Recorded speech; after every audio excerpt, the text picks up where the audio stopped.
आपलं हे दुसरं सत्र. आज आपण बघणार आहोत वैयक्तिक स्तरावरील प्रक्रिया. पहिल्या सत्रामध्ये आपण बघितलं होतं, की सामाजिक मानसशास्त्र म्हणजे काय? अ, कुठे-कुठे आपण वापरतो आणि त्याचा इतर शाखांशी काय संबंध आहे?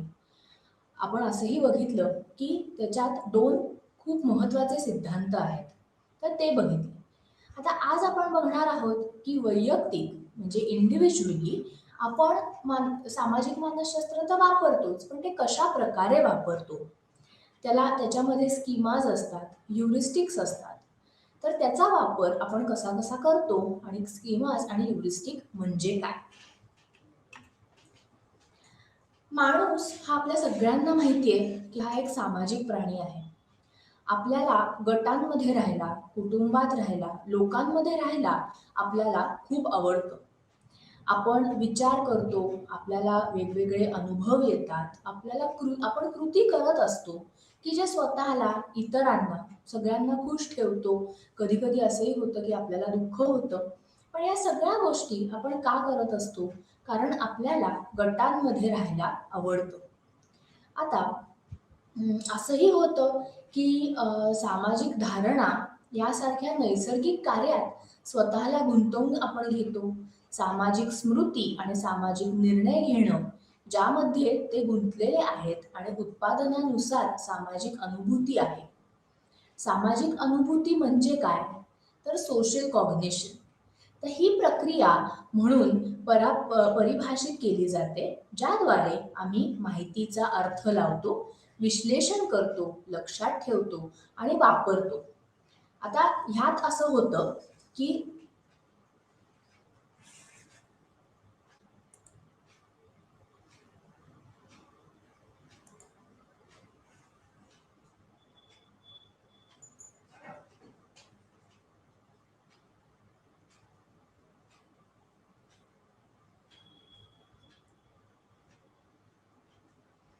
अ, ह्यात असं होतं, की आपण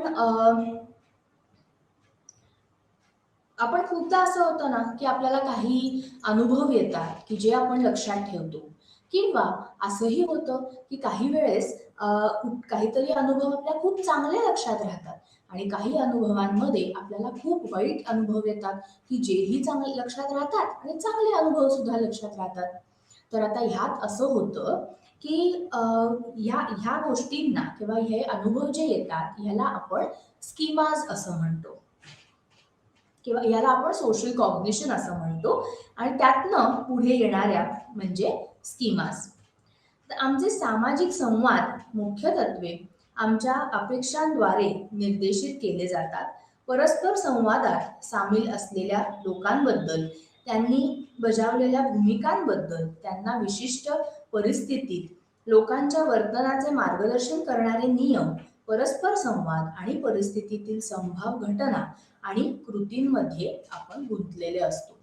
तर असं होतं, की आपण लोकांबद्दल खूप गोष्टी लक्षात ठेवतो.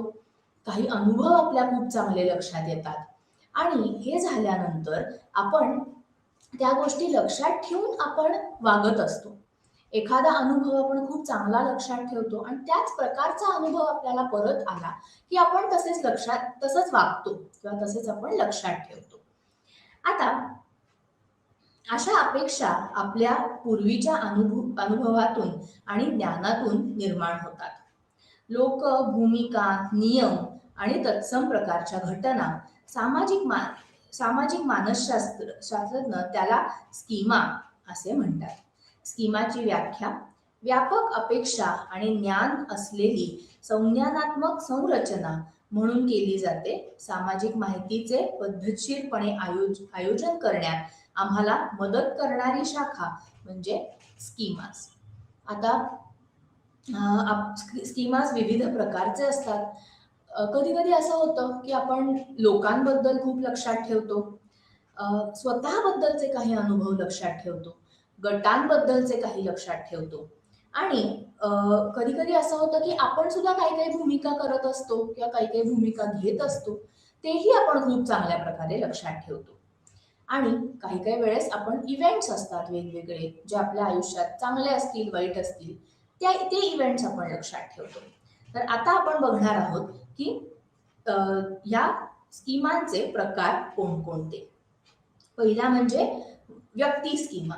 या स्कीमा व्यक्ती या स्कीमा व्यक्तिमत्वांचे स्पष्टीकरण देण्याचा प्रयत्न करतात. एकतर विशिष्ट व्यक्तींपैकी किंवा काही सार्वत्रिक प्रकारांच्या व्यक्तिगत योजना आपापल्या अ, सभोवतालच्या लोकांचे व्यक्तिमत्व समजून घेण्यात मदत करतात. वर्तनाबद्दल अंतर्गत अंदाज लावण्यासाठी नेतृत्व करतात. म्हणजे काय तर आपण जेव्हा लोकांबद्दल काही गोष्टी ऐकत असतो, लहानपणापासून ऐकतो.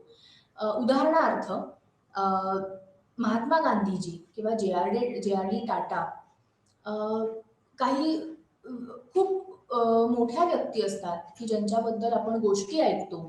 अ, या लोकांबद्दल आपण सतत लक्षात ठेवत असतो. आता आपल्याला जेव्हा कोणीही महात्मा गांधींबद्दल किंवा त्यांचं नाव घेतं, तेव्हा आपल्या मनात पहिले काय येतं तर त्यांनी केलेलं कार्य, त्यांनी केलेलं काम येतं. हे हे तर नक्कीच होतं. आता ह्या बरोबरीने काय होतं तर काही लोक अशी असतात की आपल्या अशी लक्षात राहतात की अरे हा खूप चिडका मनुष्य आहे किंवा ही व्यक्ती खूप शांत आहे, ती सगळ्यांना समजून घेते. किंवा असंही होतं की ही खूप मनमिळाऊ आहे, सगळ्यांशी खूप फ्रेंडली आहे, असंही आपण लक्षात ठेवतो. ह्याला आपण व्यक्ती स्कीमा असं म्हणतात. आता काही स्कीमाच असतात की ज्या स्वतःबद्दलच्या असतात. आम्ही इतर लोकांबद्दलची माहिती ज्या प्रकारे प्राप्त करतो, एन्कोड करतो, संग्रहित करतो आणि वापरतो, त्याप्रमाणे आम्ही भूतकाळातील अनुभवांवर आधारित आमच्या स्वसंकल्पनेचे वर्णन करणारी योजना विकसित करतो. म्हणजेच काय तर आपण असंही होतं की आपल्याला काही लोकांबद्दल आपल्याला माहिती मिळते, काही इव्हेंट्स बद्दलची माहिती मिळते. ती माहिती आपण काय करतो तर आपण ती लक्षात ठेवतो. मग आपण स्वतः त्याच्याबद्दल कसे वागलो होतो किंवा आपल्याला तो अनुभव कसा आला होता, काय झालं होतं त्यावेळेस, हे आपण सगळं लक्षात ठेवतो आणि तसाच कुठला अनुभव परत आला की आपल्याला ते आठवतं. सेल्फ स्कीमा हे आपल्याबद्दलचे संज्ञानात्मक प्रतिनिधित्व आहेत, जे सर्व संबंधित माहिती आयोजित आणि प्रक्रिया करतात. सेल्फ स्कीमा अशा घटकांचे वर्णन करतात जे आपल्या स्वतःच्या संकल्पनेचे वैशिष्ट्य आणि व्याख्या करतात. म्हणजेच काय तर काही असे घटक असतात की आपण स्वतःबद्दल खूप चांगले लक्षात ठेवतो. म्हणजे काय तर अरे एखादी जेव्हा घटना घडली होती तेव्हा मी अशी रिॲक्शन दिली होती, तेव्हा मी अशी लोकांना मदत केली होती. उदाहरणार्थ आपण रस्त्यावरनं जात असतो आणि अचानक एक ऍक्सिडेंट होतो. आपण त्या ऍक्सिडेंटमध्ये जर त्या व्यक्तीला मदत केली, त्याला पाणी दिलं किंवा त्याला हॉस्पिटलमध्ये नेलं, तर आपल्याला ती घटना खूप चांगली लक्षात राहते. आणि तसाच आपल्याला अनुभव जर परत कधी आला तर आपण परत तसेच वागतो. आमच्याकडे भिन्न संदर्भ विशिष्ट स्कीमा आहेत जे वेगवेगळ्या सामाजिक परिस्थितींमध्ये सक्रिय होतात. तर आता असं होतं की आपल्याला काही अनुभव असे असतात की जे फॉर एक्झाम्पल की घरात कुठली तरी एक वाईट गोष्ट घडणं. अ, खूपदा असं होतं की अरे आपल्याला असं वाटतं की हे का आपल्या बाबतीत घडलं, हे नव्हतं घडायला पाहिजे. पण नंतर असं होतं की अरे आपण त्याच्यातनं किती आपण करेजियसली त्यातनं किती बाहेर आलो किंवा आपण त्यातनं किती चांगला अनुभव घेतला. परत तसाच अनुभव आपल्याला येऊ नये म्हणून सुद्धा आपण काळजी घेतो. गट योजना, समूह स्कीमा, ज्याला अनेकदा स्टिरियोटाइप म्हणून संबोधित केले जाते, त्या संबंधित स्कीमा आहेत. विशिष्ट सामाजिक गट किंवा श्रेणीचे प्रतिनिधित्व करणारी लोक. स्टिरिओ प्रकार बहुधा गुण, गुणधर्म आणि वर्तन निर्दिष्ट करतात. त्या सामाजिक गट किंवा श्रेणीतील सदस्यांचे वैशिष्ट्य असते. आता स्टिरियोटाइप म्हणजे काय तर आपण नेहमी बघतो की एखादा गट किंवा काही लोक ही अशाच प्रकारची असतात. फॉर एक्झाम्पल आपण जर एक ग्रुप घेतला की अ ग्रुप ऑफ सोल्जर्स. आता ह्यांची पर्सनॅलिटी जर आपण बघितली तर ती सामान्य माणसासारखी असते का? तर नसते. दुसरं एक खूप चांगलं उदाहरण, शिक्षक. शिक्षक लोक हे आपल्याला अगदी सहज ओळखू येतात. का? कारण त्यांचं बोलणं, त्यांचं वागणं, ते घालतात ते कपडे, या सगळ्यातनं आपल्या मनात एक इमेज तयार झालेली असते, की शिक्षक हा असा असतो, डॉक्टर हा असा असतो. आता ह्यात असं होतं, की आपल्या मनामध्ये एक स्टिरियोटाइप सुद्धा तयार झालेला असतो. स्टिरियोटाइप म्हणजे काय? तर एक खूप टिपिकल विचार. काही गोष्टींबाबत आपण खूप स्टिरियोटिपिकल असतो. म्हणजेच काय? तर काही पक्षांबाबत असू शकेल, काही पॉलिटिकल लीडर्सबद्दल असू शकेल, की आपल्या मनात ती एक कधी-कधी खूप आढी असते आणि कधी-कधी असं असतं, की आपल्याला तो व्यक्ती इतका आवडत असतो, की काहीही त्या व्यक्तीने केलं तरी आपल्याला ते चांगलंच वाटत असतं. तर ह्याला म्हणतात एक स्टिरियोटिपिकल विचार. भूमिका योजना. आता भूमिका योजना म्हणजेच काय? तर काही वैशिष्ट्य किंवा गुणधर्म आणि वर्तन दर्शवतात समूहात विशिष्ट भूमिका असलेली लोक. तर मी जसं म्हणलं, डॉक्टर, शिक्षक यांची एक विशिष्ट भूमिका असते. ते सोडून आपण त्यांच्याकडे कुठल्या वेगळ्या नजरेने बघूच शकत नाही. ह्याला म्हणतात की भूमिका योजना. वर्तणूक समजून घेण्यास आणि अंदाज लावण्यास मदत करतात सामाजिक गटांमध्ये विशिष्ट भूमिका व्यापलेल्या व्यक्ती. उदाहरणार्थ, भूमिका योजना आहेत विविध व्यावसायिकांच्या भूमिकांशी संबंधित आहेत, की जसं की शिक्षक, डॉक्टर, सोल्जर्स, नेव्ही मधली लोक, एअरफोर्स मधली लोक. ही लोक अशी असतात की आपण बाकी त्यांना कुठल्याही जागी इमॅजिन करू शकत नाही. कार्यक्रम योजना. इव्हेंट स्कीमांना स्क्रिप्ट म्हणून देखील संबोधित केले जाते. ही संज्ञानात्मक रचना आहे जी आपल्या दैनंदिन सामाजिक क्रियाकलापांमध्ये एखाद्या इव्हेंटमध्ये सहभागी होणाऱ्या लोकांच्या क्रिया आणि वर्तनांचा अपेक्षित अनुक्रमांचे वर्णन करतात. इव्हेंट विशिष्ट स्कीमा किंवा स्क्रिप्टची घटना सूचित करते की आम्ही आमच्या व्यापक आकलनासाठी योग्य परिस्थिती असलेल्या वर्तणुकींचा संग्रह करतो आणि जेव्हा जेव्हा आम्हाला अशा परिस्थितीचा सामना करावा लागतो तेव्हा स्क्रिप्ट आपोआप सक्रिय होते, जेणेकरून आमच्या सुरळीत परस्पर संवादांची सोय होते. आता खूपदा असं होतं की नाही, की आपण एखाद्या इव्हेंटला जातो किंवा एखाद्या इव्हेंट असेल किंवा एखाद्या साध्या कार्यक्रमाला असेल की आपण जातो. त्याच्यात असं होतं की आपण त्या इव्हेंटचा, त्या कार्यक्रमाचा जो काही क्रम असतो तो खूप चांगल्या प्रकारे लक्षात ठेवतो, की असं झालं, मग आम्हाला अशी लोक भेटली, तिथे ही लोक आली होती. ह्यात होतं कसं, की आपल्याला तसाच अनुभव किंवा तसाच कार्यक्रम तर परत येईलच असं नाही. पण असंही होऊ शकतं, की आपल्याला लोकं त्या प्रकारे त्या नजरेने बघत असतात. आता ह्यात असं असतं, की कुठलाही इव्हेंट हा एक विशिष्ट परिस्थिती किंवा विशिष्ट वर्तवणुकीचा एक संग्रह असतो, की आपण जर एखाद्या पूजेसाठी गेलो, तर आपण तसेच कपडे घालतो, आपण नमस्कार करतो. पण आपण एका पार्टीसाठी गेलो, तर आपण तसे कपडे घालतो का, जसे आपण पूजेला जाताना घालू? तर नाही. याला म्हणजे कार्यक्रम योजना असं म्हणतात. स्कीमांचा आपल्या मनावरती वेगवेगळ्या प्रकारे प्रभाव पडत असतो. दिलेल्या परिस्थितीत योग्य वर्तनाबद्दल निर्णय घेण्यास मदत करून एका मर्यादेपर्यंत संबंधित आणि अचूक सामाजिक निर्णय घेण्यासाठी एक व्यावहारिक साधन प्रदान करतात. पहिला म्हणजे स्कीमा सिद्धांत चालविल्या जातात. हे सूचित करते की सामाजिक वातावरणात उपलब्ध माहिती सामाजिक परस्पर संवादांमध्ये क्वचितच वापरली जाते. त्याऐवजी योजनाबद्ध सिद्धांत पार्श्वभूमीत अवचेतनपणे कार्य करतात आणि म्हणून आम्ही आमच्या स्कीमा आधारित गृहितकावर आधारित नवीन सामाजिक परिस्थिती समजून घेतो आणि कार्य करतो. आता ह्यात असं आहे की काही तज्ञांचं असं म्हणणं आहे की आपण कुठल्याही प्रकारच्या अनुभवाचा नाही, तर आपल्या मनात जो स्कीमा तयार झालेला आहे त्याचाच वापर करून आपण वागत असतो. म्हणजे काय?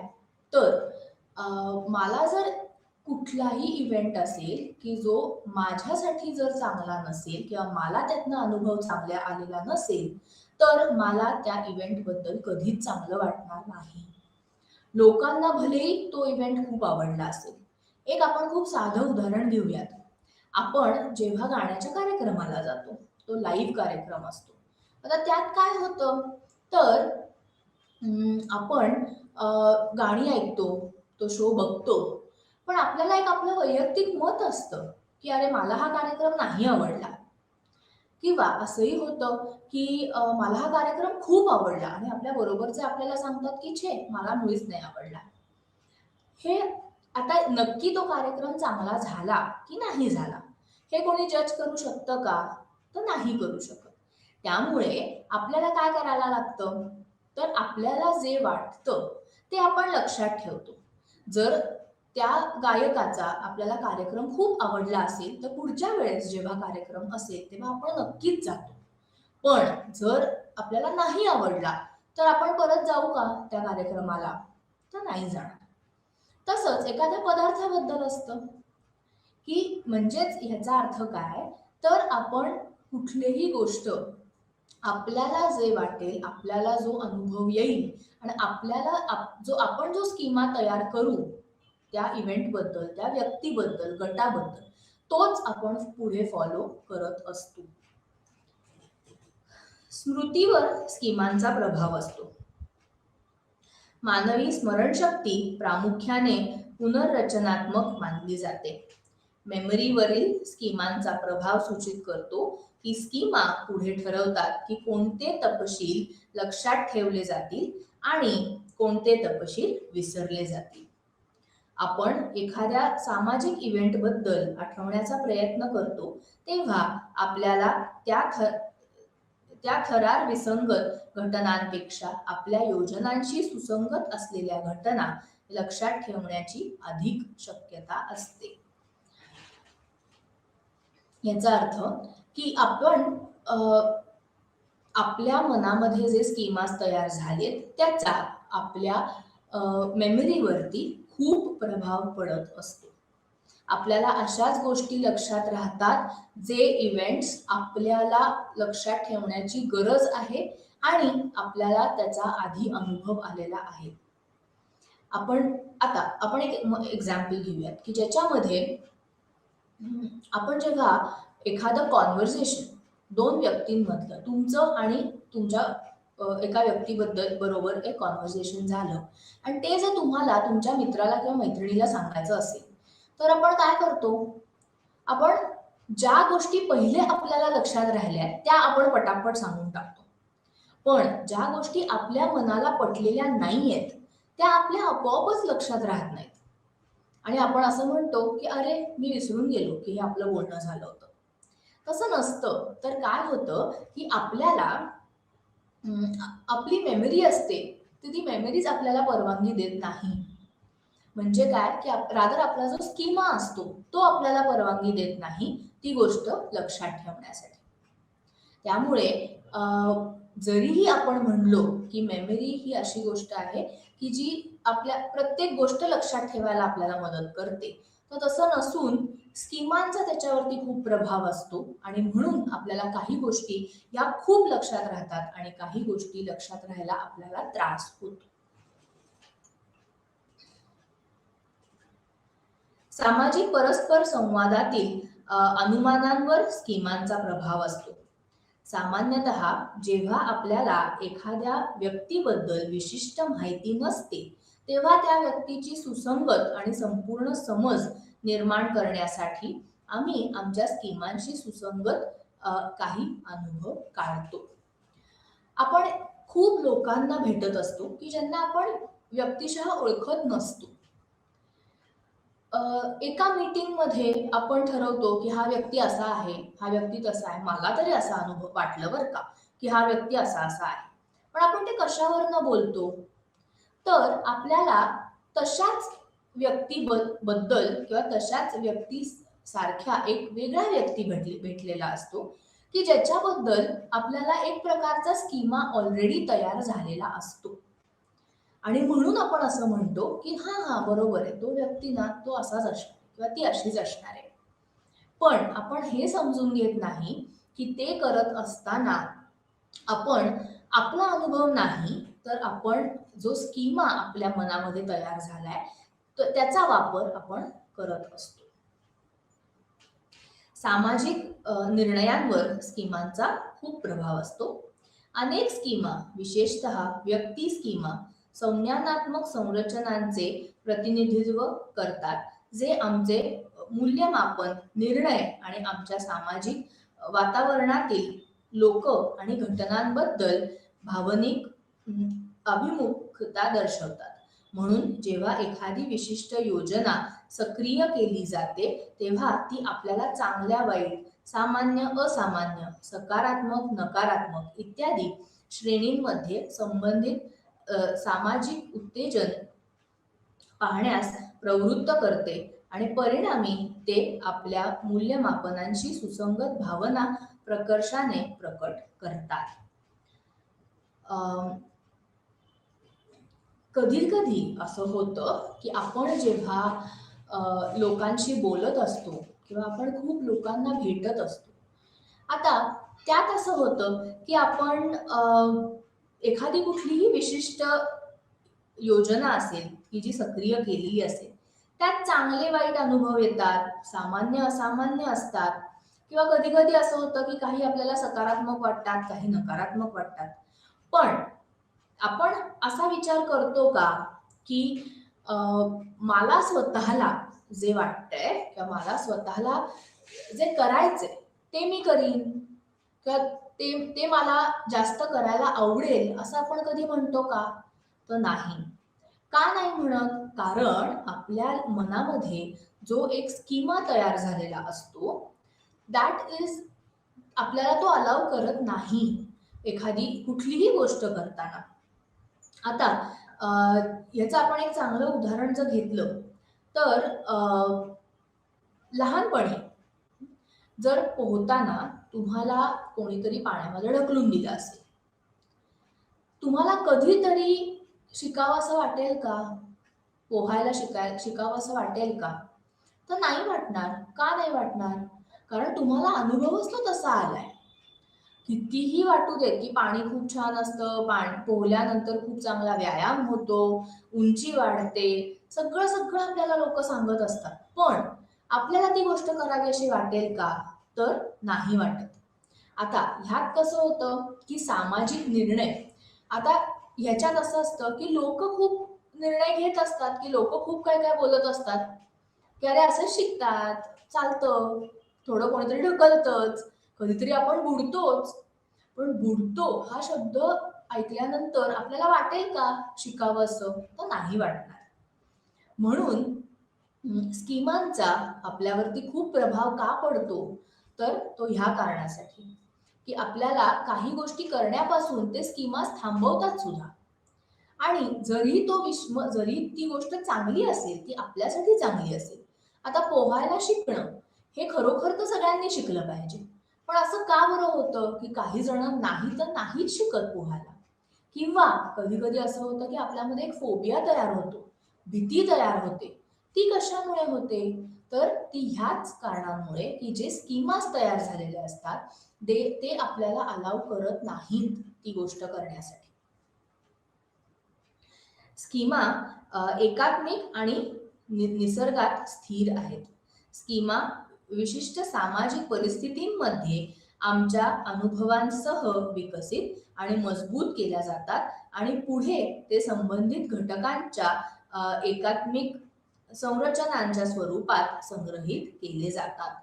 एकदा स्कीमा विकसित झाल्यानंतर आणि आमच्या सामाजिक चकमकींमध्ये वारंवार सक्रिय झाल्यानंतर ते सामाजिक विचार प्रक्रियेच्या तुलनेने स्थिर भाग बनतात आणि पुढे जेव्हा आम्हाला विद्यमान स्कीमाशी विसंगत पुरावे आढळतात तेव्हा देखील ते बदलांना विरोध करतात. म्हणजे काय तर स्कीमास जे असतात ते स्थिर असतात. म्हणजे काय तर त्यांनी एकदा आपल्या मनामध्ये एक स्कीमा तयार झाला की परत तो बदलणं अतिशय अवघड असतं. ह्याचं एक आपण उदाहरण घेऊ शकतो. एक फेल्ड रिलेशनशिप, एखादी रिलेशनशिप जे आपल्यासाठी सक्सेसफुल नाही झाली, आपल्याला त्या मनावरती इतका परिणाम होतो की परत आपल्याला तशीच रिलेशनशिप एस्टॅब्लिश करायला आपण घाबरतो. कितीही आपल्याला लोकांनी सांगितलं की ठीक आहे, काही लोकांबरोबर आपल्याला अनुभव येतात, पण हे खरोखर असं नाहीये. तू प्रयत्न करू शकतोस किंवा करू शकतेस, पण तरी आपलं मन आपल्याला ती परवानगी देत नाही. आपलं मन आपल्याला ते अलाव करत नाही. का नाही अलाव करत? कारण जे स्कीमाज आपल्या मनामध्ये आहेत, जे अनुभव आलेत त्याचा आपण जो काही मनामध्ये आपल्या एक आढी बसलेली आहे, that does not allow us to go ahead. पुढे जायला आपल्याला ते परवानगी देत नाही. त्यामुळे आपल्याला कोणीही कितीही सांगू देत की अरे नाही ठीक आहे, चांगलं आहे, इट्स ओके, तू करू शकतोस किंवा, तरीही आपण ते करत नाही. आणि करायला गेलो तरी आपल्याला सारखं मनात तेच आठवून आपण परत मागे थांबतो. त्यामुळे स्कीमा आपल्या आयुष्यात किती महत्वाचा भाग प्ले करतात हे आता आपल्याला कळेल. कारण प्रत्येक गोष्टीमध्ये लहानपणापासून आपल्याला जे अनुभव आलेले असतात ते सगळे अनुभव आपण लक्षात ठेवतो किंवा रादर लक्षात न ठेवता तर आपल्याला त्याच्यावरतीच आपल्याला स्कीमास तयार झालेले असतात. छोट्या छोट्या गोष्टी, लहान मूल कधीही अगदी लहान वयात जर त्याला एखादा वाईट अनुभव आलेला असेल तर परत ते मूल त्या मार्गाने जात नाही. का जात नाही? कारण तो एक स्कीमा त्याच्या मनात तयार झालेला असतो. आपण लहान मुलांच्या बाबतीत बघतो की त्या मुलाला एक अनुभव म्हणजे कसा की आपण जर आता अंधारात ते मूल जातं तेव्हा आपण जर एखादा भीतीदायक आवाज काढला किंवा त्याला घाबरवलं तर ते मूल खूप मोठं होईपर्यंत किंवा आयुष्यभर सुद्धा अंधाराला घाबरू शकतं. आता ते मूल जेव्हा मोठं होतं 20 वर्षाचं 25 वर्षाचं तेव्हा त्याला काही कळत नसतं का की अरे ठीक आहे, घरामध्ये अंधार आहे एका खोलीत म्हणजे घरात कोणी नसणार आहे. पण आपण जी भीती घालतो त्या भीतीचा एक स्कीमा तयार होतो आणि तो आयुष्यभर त्या मुलाच्या मनात राहतो. सो हा इम्पॅक्ट हा जो स्कीमांचा आहे हा अतिशय महत्वाचा आहे. आणि आपल्याला यातनं कळतं की जेव्हा लोक सामाजिकरित्या किंवा गटांमध्ये बाहेर एका विशिष्ट पद्धतीने जेव्हा वागत असतात तेव्हा त्याची कारणं काय असतात तर त्यांना मुद्दाम वागायचं नसतं किंवा त्यांना एखादी गोष्ट करण्यामध्ये आनंद मिळत असतो असंही नसतं, पण त्यांना त्या प्रकारचा स्कीमाच तयार झालेला असतो की ज्याच्यामुळे त्यांना कुठलीही गोष्ट करण्यापासून आयदर थांबवत तरी असतो किंवा जर चांगला स्कीमा असेल तर तो व्यक्ती ते पुढे कंटिन्यू सुद्धा करतो.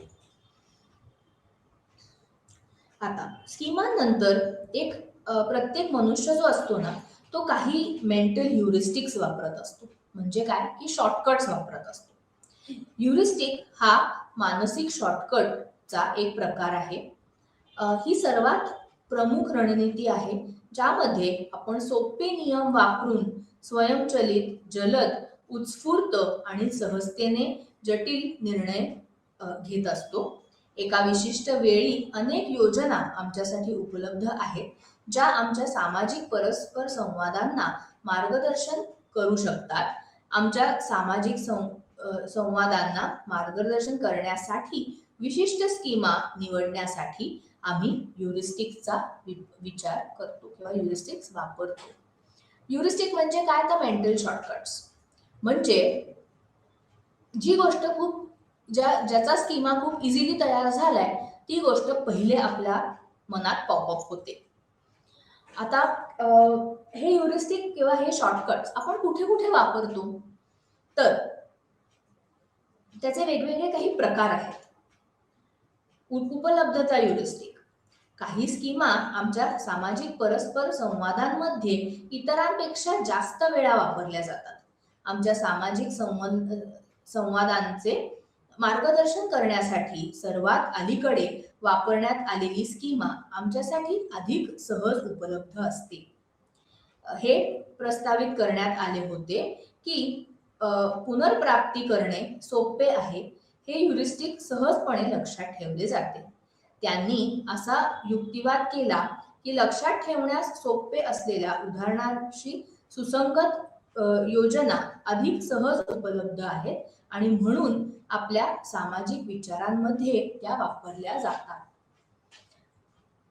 ज्या गोष्टी खूप सहज लक्षात राहतात त्या गोष्टी पटकन वापरल्या जातात. म्हणजे काय, तर आपली मेमरी असते ना, ती सुद्धा खूप कष्ट घेत नाही. आपला मेंदू काही खूप कष्ट घेत नाही. तो असं ठरवतो की आता जे इझिली आपल्याकडे अवेलेबल आहे ते आपण वापरायचं आणि मोकळं व्हायचं. ह्याला असं म्हणतात की उपलब्धता ह्युरिस्टिक. Representative heuristic. जेव्हा आपल्याला अनेकदा उच्चस्तरीय अनिश्चिततेचा सामना करावा लागतो तेव्हा हे ह्युरिस्टिक वापरले जाते. अशा परिस्थितीत आम्ही सामान्यतः सामाजिक घटकांचा अत्यंत आवश्यक गुणधर्मावर लक्ष केंद्रित करतो आणि त्यांना आमच्या संज्ञानात्मक प्रणालीमध्ये असलेल्या विविध योजनांशी जुळवून घेतो. शिवाय विशिष्ट सामाजिक घटकांचा वैशिष्ट्यांशी सर्वात जवळून साम्य असलेली योजना निवडली जाते. म्हणजे काय, तर एखादी गोष्ट किंवा एखादा व्यक्ती आपल्या खूप चांगला लक्षात राहतो.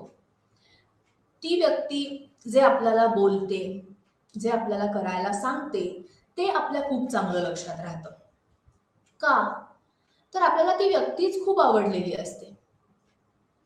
आता एक आपण उदाहरण घेऊयात की जो शिक्षक आपल्याला आवडतो तो विषयही आपल्याला आवडतो. बहुतेकदा असं आपण बघतो की गणित हा विषय हा कोणालाच आवडत नाही, खूप मुलांना आवडत नाही. 80% मुलांना गणित हा विषय आवडत नाही.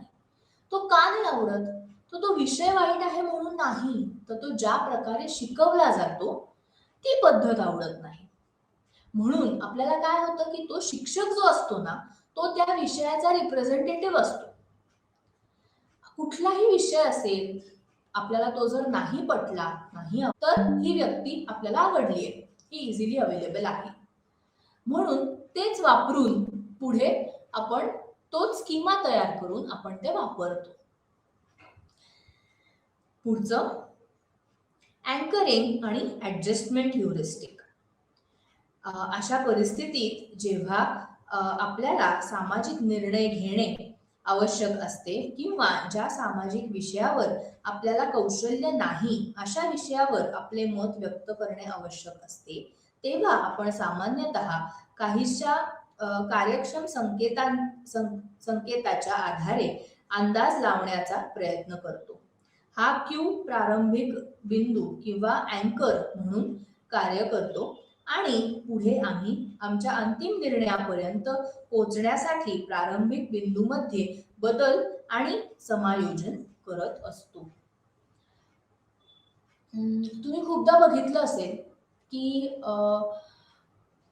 थोडीशी माहिती असली एखाद्या गोष्टीची तरी सुद्धा आपण आपलं मत आपण त्याच्यावरती मांडत असतो. कसं काय, तर यालाच असं म्हणतात की अँकरिंग किंवा ऍडजस्टमेंट करणं. आपला जो मेंदू असतो ना तो खूप हुशार असतो. तो काय करतो, तर छोट्या छोट्या गोष्टी की ज्या आपल्याला अर्धवट जरी माहिती असतील तरीही त्याच्याबद्दल एक आपल्या मनामध्ये एक स्टोरी तयार करतो आणि तोच तीच माहिती आपण वापरून आपण पुढे ह्युरिस्टिक म्हणून त्याचा वापर करतो. आता तुम्ही बघितलं असेल की जे हे असतात न्यूज रिपोर्टर्स असतात, ते काय करतात, एखाद्या व्यक्तीबद्दल, एखाद्या ऍक्टरबद्दल किंवा ऍक्ट्रेसबद्दल त्यांना खूप माहिती थोडीशी एका वाक्याचीच असते. पण त्याच्यावरती ते स्टोरी किती किंवा आर्टिकल किती मोठं लिहितात, की जेणेकरून आपल्याला असं वाटतं की अरे वा, आपल्याला केवढी माहिती मिळाली. पण खरं तर माहिती त्यात थोडीशीच असते. आता ह्याला म्हणतात अँकरिंग करणं. आणि आपला मेंदू हे खूप सहजतेने हे करत असतो. अजून एक खूप चांगलं उदाहरण जर घ्यायचं झालं तर काही लोक अशी असतात की ज्यांना एखादी गोष्ट वाचली किंवा एखादी रेसिपी वाचली की त्यातनं ते विविध गोष्टी करू शकतात किंवा ते विविध व्हरायटी किंवा विविध एक्सपेरिमेंट्स करू शकतात. हे कसं, तर जी माहिती त्यांना मिळाली आहे त्याचा ते पुरेपूर वापर करतात आणि काहीतरी नवीन माहिती तयार करतात. आता ह्यात आपण जे बघितलं, मेनली कसं होतं ना की ह्युरिस्टिक्स वापरणं हे आपण अगदी ठरवून करत नसतो, तर आपला मेंदू ते खूप सहजतेने करत असतो, आपल्या नकळत करत असतो. पण ह्याचा वापर हा जास्तीत जास्त कुठे होतो, तर समाजात होतो. खूपदा तुम्ही जर बघितलं तर चुकीच्या न्यूज स्प्रेड होणं, चुकीचे चुकीचे काही मेसेजेस देणं, हे का घडतं? कारण माहिती काहीतरी वेगळीच असते, पण त्याचं कन्क्लुजन काहीतरी वेगळं काढलं जातं आणि ते लोकांमध्ये पसरतं. आणि ते पसरल्यानंतर ती जी माहिती असते त्याची एक मोठी न्यूज तयार होते. पण खरोखर त्याची गरज असते का, तर नसते. त्यामुळे प्रत्येकाने हे ह्युरिस्टिक्स किंवा हे शॉर्टकट्स वापरताना खूप काळजी घेतली पाहिजे. आता ह्या ज्या काही सामाजिक अनुभूती आहेत त्यामध्ये काही त्रुटी पण आहेत, त्यामध्ये काही शॉर्टकमिंग्स आहेत. पहिलं म्हणजे संज्ञानात्मक अनुभवात्मक स्वयं सिद्धांत. हा सिद्धांत असा तर्क करतो की सामाजिक परिस्थितीचे मूल्यमापन करण्यासाठी अनेक वेळा आपण तार्किक विचारांपेक्षा पूर्वीच्या अनुभवांवर आधारित आपल्या अंतर्ज्ञानी विचारांना प्राधान्य देत असतो.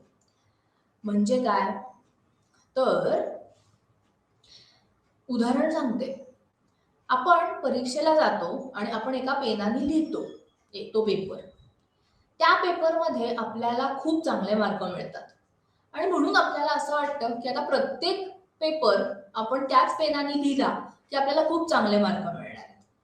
पण आपण हा विचार करतो का की अरे अभ्यासच केला नाही तर मार्क मिळू शकतात का, तर नाही मिळू शकत.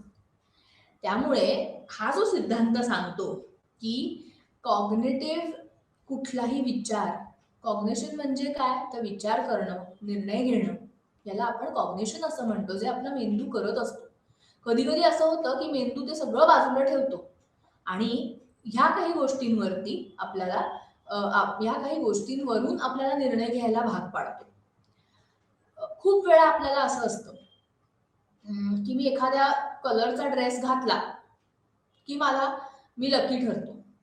पण खरं तसं असतं का, तर नसतं. आता ह्याच्यावरती लोक याच्यावर विश्वास ठेवतात किंवा नाही ठेवत. पण हा जास्ती करून काय आहे, तर ही एक शॉर्टकमिंग आहे जो आपला मेंदू फॉलो करतो for some or the other reason. विसंगत माहितीकडे लक्ष देणे. जेव्हा आपण एखाद्या सामाजिक परिस्थितीत एखाद्या व्यक्तीशी भेटतो तेव्हा त्याच्या किंवा तिच्या भूमिकेशी विसंगत असलेली माहिती, काही सुसंगत आणि अधिक संबंधित माहितीच्या किमतीवरही आपले लक्ष वेधून घेतो. सामाजिक मानसशास्त्रज्ञांनी पुरावे दिले आहेत की लिंग भूमिकांबद्दल सुसंगत माहितीपेक्षा विसंगत माहिती अधिक चांगल्या प्रकारे लक्षात ठेवली जाते. बार्डाक अँड पार्क यांनी नोंदवले की सह सहभागींनी लिंगाशी विसंगत असलेले गुण, पुरुषांसाठी पोषक आणि स्त्रियांसाठी स्पर्धक हे गुण अधिक चांगले लक्षात ठेवले, जे सहसा लिंगाशी विसंगत असतात. पुरुषांसाठी साहसी आणि भावनिक, महिलांसाठी. निष्कर्षांनी सूचित केले आहे की विसंगत माहितीला महत्वाच्या सुसंगत माहितीपेक्षा प्राधान्य दिले जाऊ शकते, ज्यामुळे सामाजिक अनुभूतीतील संभाव्य चुका होतात. आता हे आपण सगळ्यांनी खूप लक्ष देऊन ऐकलं पाहिजे. आपण नेहमी असं म्हणतो की नाही की फिमेल्स, बायका या जास्त इमोशनल असतात आणि पुरुष हे जास्त प्रॅक्टिकल असतात. लहानपणापासून आपण काय करतो तर मुलांमध्ये हेच बिंबवतो. कसं की अरे मुलं रडतात का, तू काय मुलगी आहेस का, रडतोस काय, असं आपण सारखं मुलांना म्हणतो. पण यांनी काय होतं तर मुलं त्यांच्या भावना कधी व्यक्तच करत नाहीत आणि मुली काय होतात तर मुली त्याचा गैरफायदा घेतात. मुली इमोशनल असतात, मुली सारख्या रडतात असं आपण म्हटलं की मुलीही त्याचा गैरफायदा घेतात. पण हे कुठेतरी चांगलं आहे का, हे समाजासाठी चांगलं आहे का? एखादे विशिष्ट काम हे मुलांनीच करायचं किंवा एखादं विशिष्ट काम हे मुलींनीच करायचं, म्हणजे किचन मधली कामं ही मुलींनीच करायची, बाहेर जायची कामं ही मुलांनीच करायची. तर असं खरं तर करणं हे चुकीचं आहे. मुला मुलींना जर आपण इक्वली ट्रीट करत असलो तर सगळ्याच गोष्टी त्यांच्या बाबतीत इक्वली व्हायला पाहिजे. होतं असं की लहानपणापासून आपण जर मुलांना असं दाबून ठेवलं की त्यांना व्यक्तच होऊ दिलं नाही, त्यांच्या भावना व्यक्त होऊ दिल्या नाहीत, तर ती मुलं मोठी झाली की काही असे प्रकार करतात की जेणेकरून त्यांच्या ते भावना व्यक्त करण्याचा प्रयत्न करतात. किंवा त्यात असंही होऊ शकतं की त्यांना वेगवेगळ्या प्रकारचं कुठलं तरी व्यसन लागू शकतं. का? कारण त्यांचं कोणी ऐकूनच घेत नाही. मग माझं कोण ऐकेल, कधी ऐकेल? की जर मी दारू प्यायली, मी विचित्र वागलो तर लोक माझ्याकडे बघतील आणि माझं ऐकून घेतील, असं त्यांना वाटायला लागतं. त्यामुळे आपण हे कायम लक्षात ठेवलं पाहिजे की लहानपणापासनं जरीही मुलगा असेल, तो रडत असेल तरी त्याला रडू द्यायचं, त्याला सांगायचं की तुला जे वाटतंय ते मला तू सांग. आणि मुलगी असेल तर तिला सुद्धा तितकंच आपण इमोशनली स्ट्रॉंग बनवायचं की प्रत्येक गोष्टीत मुलगी रडली की तिच्याकडे लक्ष, असं प्रत्येक वेळेस होऊ शकत नाही.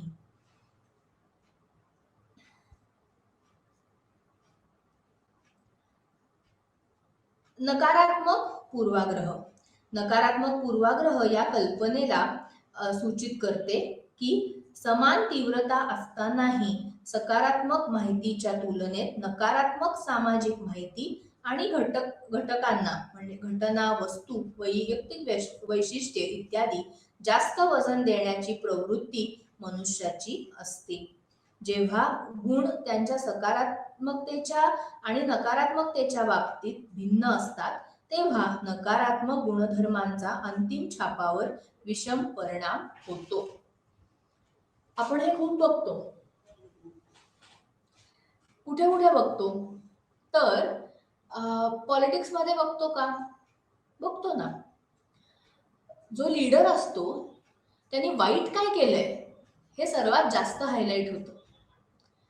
तो लोकांसाठी काय करतोय, काय समाजकार्य करतोय हे पुढे जाऊन आपल्याला म्हणजे त्याच्यावरती भर हा जास्त दिलाच जात नाही. पण कुठल्याही वाईट गोष्टीचा मात्र खूप मोठा बाऊ केला जातो. तसंच आपला मेंदू असतो ना, तो नकारात्मक गोष्टी ह्या खूप चांगल्या लक्षात ठेवतो. आता ह्याचा अर्थ काय तर आपण एखादी गोष्ट आपण जर मुलांना सांगितलं हे करू नकोस तर मूल बरोबर जाऊन ते करतं. पण आपण जर त्याला उलट सांगितलं की अरे बाळा तू असं असं कर हा, तर ते काय होतं, मेंदू आपोआप काय घेतो तर जे पॉझिटिव्ह सांगतोय ते. पण तसं होत नाही.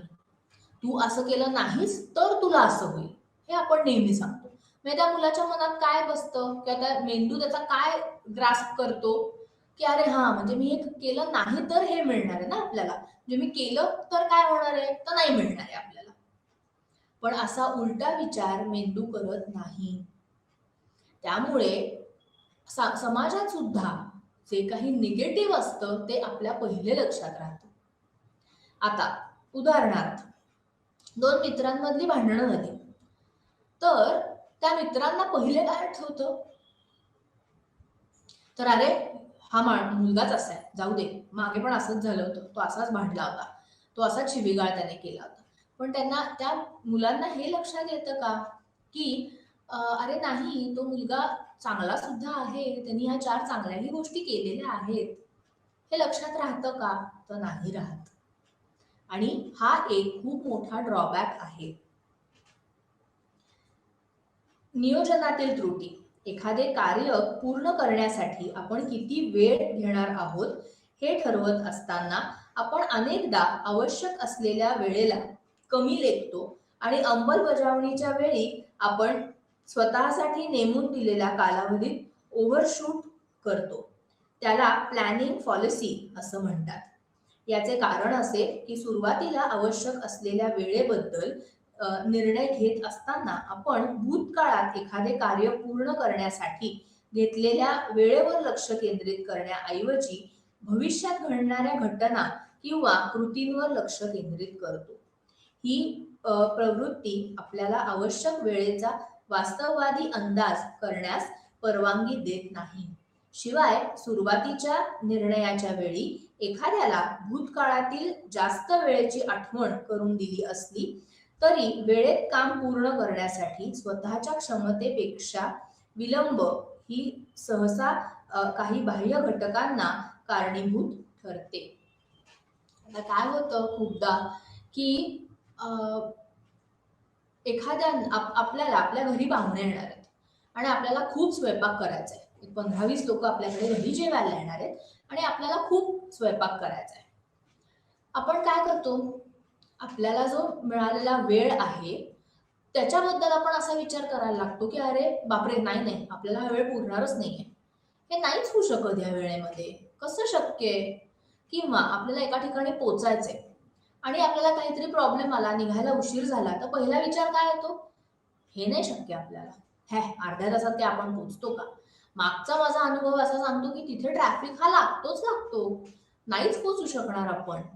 जेणेकरून काय होतं, तर ते काम करण्यापासून आपल्याला मागे आपण स्वतःच खेचतो. पण हे करणं योग्य आहे का, तर नाहीये. कधी कधी असंही होतं की अरे नाही ट्रॅफिक लागत, पोचतोही ना माणूस पटकन, पण तो विचार आपण करत नाही. याला प्लॅनिंग पॉलिसी असं म्हणतात. कुठलीही गोष्ट प्लॅन करायच्या आधी नकारात्मकच विचार करायचा, म्हणजे काय होतं, तर ते प्लॅनिंग आपल्या बाबतीत होऊच शकत नाही. खूप जास्त विचार करण्याचा संभाव्य खर्च.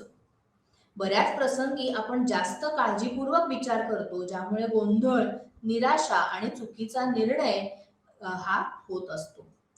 विल्सन आणि स्कूलर यांनी त्यांच्या निम्म्या संशोधनात सहभागींना अनेक स्ट्रॉबेरी जॅमचे केवळ रेट करण्यास सांगितलं आणि त्यातील अर्ध्या भागांना त्यांनी स्वतः प्रत्येक जॅमला दिलेल्या रेटिंगचा कारणांचे सखोल विश्लेषण करण्यास सांगितलं. संशोधकांनी तज्ज्ञांचे मत देखील घेतले, ज्यांनी विविध उत्पादनांची व्यावसायिक तुलना केली. सहभागींच्या 2 गटांच्या निर्णयांच्या अचूकतेबद्दल त्यांना असे आढळून आले की तज्ज्ञांच्या मते सहभागींच्या दुसऱ्या सहामाहीचा निर्णय, ज्यांनी त्यांच्या स्वतःच्या रेटिंगचे सखोल विश्लेषण केलेल्या सहभागींचा समावेश आहे. पहिल्या सहामाहीतील सहभागी ज्यांनी फक्त जाम रेट केले आहे सारखे अचूक नव्हते. आता यात काय होतं, की आपण एखादी गोष्ट असते ना, त्याचा आपण खूप जास्त सखोल विचार करतो आणि त्याच्यामुळे आपण खरं तर त्याचा जो आनंद असतो तो त्यावेळेला घालवून टाकतो. आता ह्या दोघांनी अ, विल्सन आणि स्कूलर ह्या दोघांनी काय केलं तर 2 गट बनवले आणि 2 गटांना त्यांनी असं सांगितलं, की हा स्ट्रॉबेरी जॅम आहे आणि एका गटाला सांगितलं, की तुम्ही फक्त हा रेट करायचा आहे आणि एका गटाला सांगितलं, की आम्ही हे रेटिंग दिलेलं आहे, तर ते बरोबर आहे का? याचं तुम्ही विश्लेषण करायचंय. तर त्यात असं त्यांना जाणवून आलं, की ज्याचं रेटिंग केलेला जो ग्रुप होता, त्या ग्रुपनी त्याचं रेटिंग इतकं वाईट केलं होतं, काही कारण नसताना.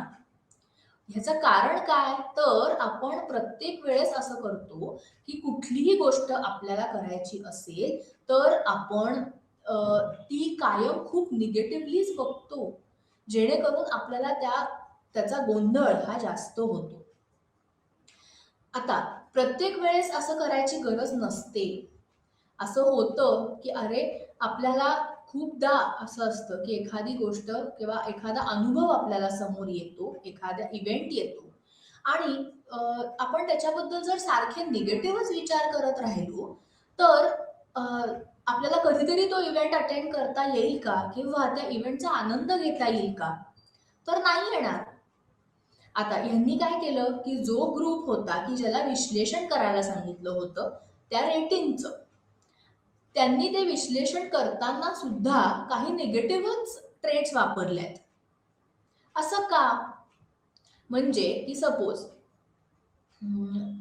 एखादा आपण कुठल्याही गोष्टीचं रेटिंग करूया किंवा तुम्हाला एखादा विषय आहे, की ज्याच्यामध्ये तुम्हाला मार्क मिळालेत. 10 पैकी एखाद्या व्यक्तीला 8 मार्क मिळालेत. 2 प्रकार आहेत ह्यात बघण्यासारखे. अरे वाह! 8 मार्क मिळाले.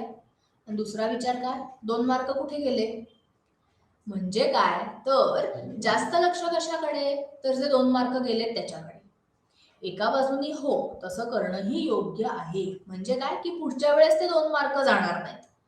पण आत्ताचा जो आनंद आहे, की मला 8 मार्क मिळालेत, त्याचा आनंद का बरं घालवायचा? तो आनंद सुद्धा घेतला गेला पाहिजे. तरच आपल्याला ते मोटिव्हेशन मिळेल, की पुढे जाऊन मी अजून चांगला अभ्यास करीन आणि अजून चांगले मार्क मिळवीन. खूपदा हे असं घरी होतं की नाही, की आई-वडील आपल्याला आपण मार्क सांगतो, की "हो मला 75% मिळाले." तर आई-बाबा काय म्हणतात, "फक्त 75? कुठे गेले मार्क?" आणि मग आपली चिड होते, की "अगं मला 75 तरी मिळालेत ना." तर हे प्रत्येक वेळेस न करता त्या गोष्टीचा आनंद घेणं सुद्धा हे तितकंच गरजेचं आहे. आणि जादुई विचार, याला मॅजिकल थिंकिंग असं म्हणतात.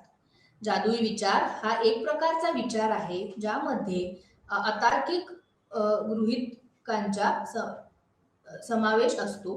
अनेकदा समानतेच्या अ, कायद समानतेच्या कायद्याशी किंवा संसर्गाच्या कायद्याशी संबंधित असतो. समानतेचा कायदा आमची धारणा सांगतो, की दिसण्यामध्ये एकमेकांसारखेच लोक समान मूलभूत वैशिष्ट्ये असू शकतात.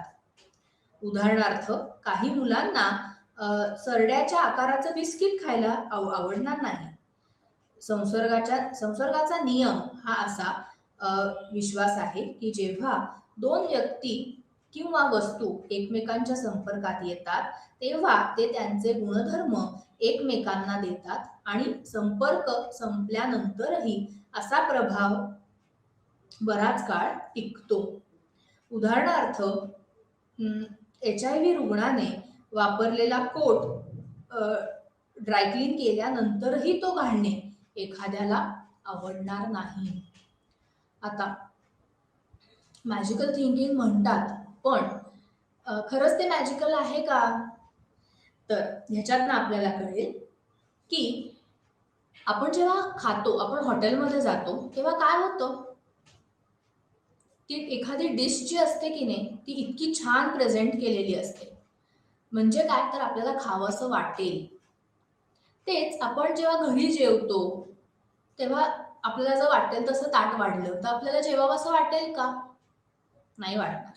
आपण जर चॉकलेट खातोय बरं का, पण ते चॉकलेट आहे पालीच्या आकाराचं. तर आपल्या डोळ्यासमोर पहिले काय येते तर शी, पाल, असं मध्ये कोणी खातं का, असं आपल्या मनात येईल. त्यामुळे आपल्याला ते चॉकलेट खावंसं वाटणार नाही, कितीही ते चॉकलेट असलं तरी. सो ह्याचा अर्थ की आपला मेंदू जो असतो ना, तो खूप मॅजिकल आहे. तो काय करत असतो की तो ह्या गोष्टी की चॉकलेट किंवा एखादी डिश आपण हॉटेलमध्ये गेल्यानंतर खाणं हे कसं असलं पाहिजे, तर त्याचं प्रेझेंटेशन हे छानच असलं पाहिजे. आपण असंही म्हणू शकतो की कधी कधी अपेक्षा असतात आपल्याला. आता आपण असं उलटा विचार करू की ह्याच्यातनं एक उदाहरण जर घ्यायचं झालं की जे इथे सुद्धा मी वाचून दाखवलं, ते म्हणजे की एखाद्या व्यक्तीला ज्याला HIV एड्स झालेला आहे, त्या व्यक्तीचे कपडे दुसऱ्याला घालावेसे कधीच वाटणार नाही, जरीही ते कितीही धुतले, ड्रायक्लीन केले तरी सुद्धा. किंवा आपण असं हे करूयात की आपल्याला सुद्धा असे अनुभव येतात आणि आपण सुद्धा खूप गोष्टी अशा करतो की जेणेकरून आपल्या मनामध्ये ती गोष्ट असते, म्हणून सुद्धा आपण कदाचित ते करत नाही. लहान मुलांना आपण नेहमी असं सांगतो की अरे आपण नाही, ह्या मुलांशी तू खेळू नकोस, हा, हे चांगली नाही आहेत. उदाहरणार्थ जे रोड साईड वर्कर्स असतात की ज्यांची मुलं रस्त्यावरच असतात, ती रस्त्यावरच त्यांचा जन्म होतो, तिथेच ती वाढतात. आपल्या मुलांना आपण त्यांच्याशी खेळायला देऊ का? कितीही आपल्याला वाटलं की नाही, तेही लहान मुलंच आहे किंवा तेही चांगलंच आहे, पण आपण आपल्या मुलांना नाही त्यांच्याशी खेळू देणार. याला म्हणतात मॅजिकल थिंकिंग. आता मॅजिकल इन व्हॉट सेन्स?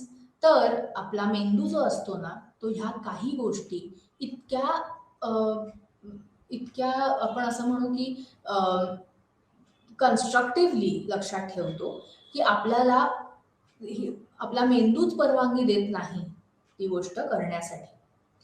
आता आज जे आपण शिकलो की वेगवेगळ्या प्रकारचे स्कीमाज, ह्युरिस्टिक्स आणि ते कसे वापरले जातात किंवा त्याचा प्रभाव आपल्यावरती काय असतो, या सगळ्यातनं आपल्याला असं लक्षात येतं की आपण जे वागत असतो, बोलत असतो, ते बाकी काहीही नसून आपल्याला आलेला आधीचा अनुभव असतो.